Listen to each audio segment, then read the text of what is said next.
Hi everyone. In today's tutorial, we will show you how to create a fillable PDF form in Foxit PDF Editor.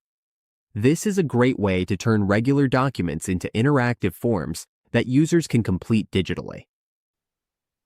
Let's get started. If you want your PDF to be unfillable, as you can see, we cannot enter a name or date here. Now, to make it fillable, all we need to do is click the Form option at the top of the dashboard. Once we're here, we can see this section where we can create text fields. For example, if we want to create a text field for names, all we do is click the Text Field option. Note that we cannot add this without an active plan. But if we want to make it fillable like this, just click this option. Draw a text box here, and for the date, click to create a date field. We can place it, drag it, and adjust the size. For an address section, we can simply add another text field here.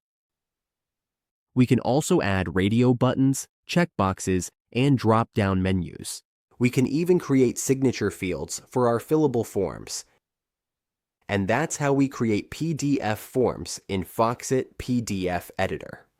With this simple process, we can design professional interactive forms for surveys, applications, or data collection.